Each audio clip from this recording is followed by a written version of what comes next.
नमस्कार शिप्रा रान्नाघरे आरो एकटी नतून रेसिपिते आपनादेर सकलके स्वागत। आशा करी सकलेई भालो आछेन सुस्थ आछेन। आजके आमी रान्ना करब तेलापिया माछ, पोस्त दिए तेलापिया माछ। देखुन माछगुलो एकदम ताजा नड़छे एकदम। माछगुलो केटे निচ্ছি। आमी माछ सेभाবে काटते पारी ना, सेइजन्य शाশুড়ি মা केटे दिচ্ছে। आमी যখন রান্না করি রান্নার সময় মা আমাকে অনেকটা হেল্প করে। মাছ সবজি এগুলো সব মা কেটে দেয়। মা সুন্দর করে মাছগুলো কেটে দিচ্ছে। আজকে যদি আমার চ্যানেলে নতুন সদস্য হয়ে থাকেন তাহলে আমার চ্যানেলটিকে সাবস্ক্রাইব করে পাশে থাকা বেল আইকনটি অন করে রাখুন।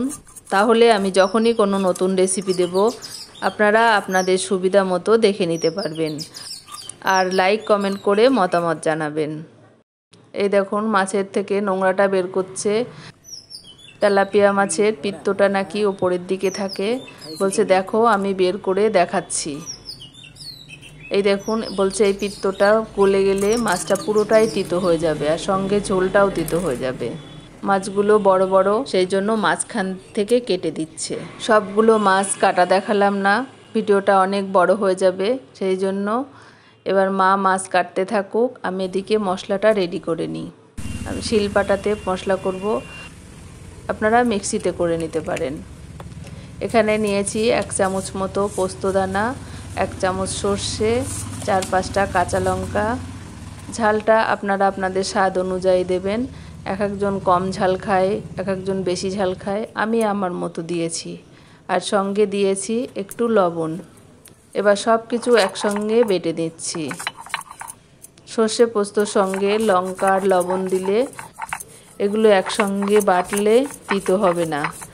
তার সঙ্গে আরও একটা কথা, সর্ষে যদি একবারে পিষাই করা যায় তাহলে সর্ষে বাটা রান্না করলে তিতো হবে না। সর্ষে পোস্ত বাটা হয়ে গেছে, এবার একটা বাটিতে তুলে রাখছি। মাছগুলো কাটা হয়ে গেছে, মা মাছ কেটে ধুয়ে এনে দিয়েছে। দেখুন সবগুলো মাছ আমার লাগবে না, সেই জন্য আমি এখানে 5 টুকরো মাছ নিয়েছি। মাছের মধ্যে পরিমাণ মতো লবণ হলুদ দিয়ে মেখে নিচ্ছি। মাছগুলো একটু আগে থেকে লবণ হলুদ মেখে রাখলে মাছের ভিতরে লবণ ঢোকে আর মাছ খেতেও বেশি ভালো লাগে।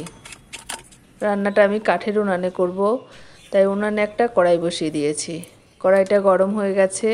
দেখুন আমি প্রথমে অল্প সর্ষের তেল দিচ্ছি, দিয়ে কড়াইয়ের গায়ে ভালো করে মাখিয়ে দিচ্ছি। বেশিরভাগ রান্নায় আমি সর্ষের তেলে করি। মাখিয়ে দিয়েছি, এবার বেশি সর্ষের তেল দিচ্ছি, দিয়ে লবণ হলুদ মেখে রাখা মাছগুলো দিয়ে দিচ্ছি। মাছগুলো আমি সব একসঙ্গে দেব না, আমি দুবারে ভেজে নেব। প্রথমে কড়াই গরম হয়ে গেলে অল্প সর্ষের তেল দিয়ে কড়াইয়ের গায়ে লাগিয়ে দিলে কড়াইটা ননস্টিকের মতো হয়ে যায়, তাহলে আর মাছ লেগে ধরে না। এই দেখুন আমি মাছগুলো দিয়েছি, মাছগুলো উল্টে দিচ্ছি, কড়াইয়ের গায়ে একটুও লেগে যাচ্ছে না। এই টিপসটি ভালো লাগলে আপনারা বাড়িতে ফলো করতে পারেন। এ পর্যন্ত যারা আমার ভিডিওটি দেখছেন অথচ লাইক দিতে ভুলে গেছেন তারা দয়া করে একটা লাইক দিয়ে দেবেন। আপনাদের একটা লাইক একটা কমেন্ট আমাকে পরবর্তী ভিডিও বানাতে বা এগিয়ে যেতে অনেকটা সাহায্য করবে। প্রথমবারের মাছগুলো ভাজা হয়ে গেছে, তুলে নিচ্ছি। একইভাবে বাকি মাছগুলোও ভেজে নিচ্ছি।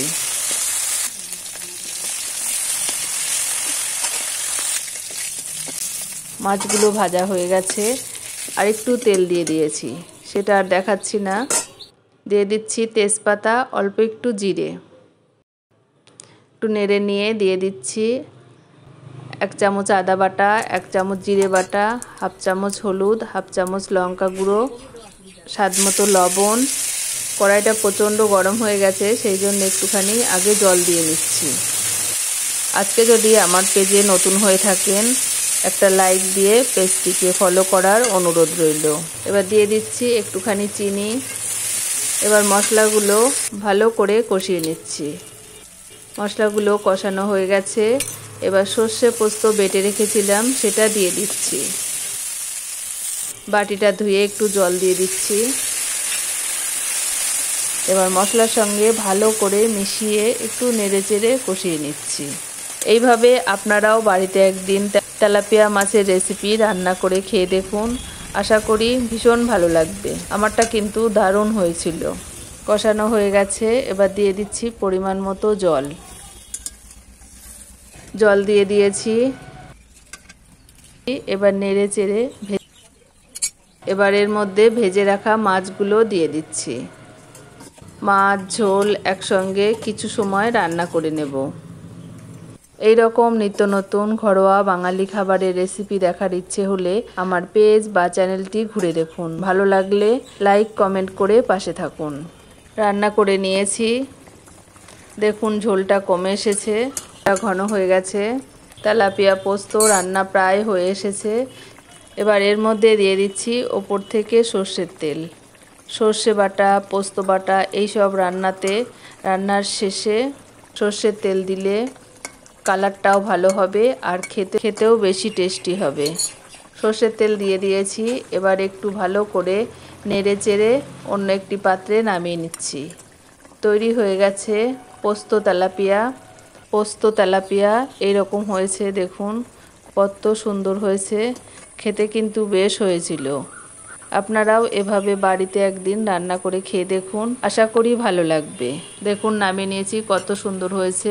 আজকের এই রেসিপিটি আপনাদের কাছে কেমন লাগলো অবশ্যই কমেন্ট করে জানাবেন। একটু দেখার সৌন্দর্যের জন্য একটা কাঁচা লঙ্কা দিয়ে দিচ্ছি। আজ এ পর্যন্তই, আবার দেখা হবে অন্য কোনো ভিডিও বা রেসিপির সাথে।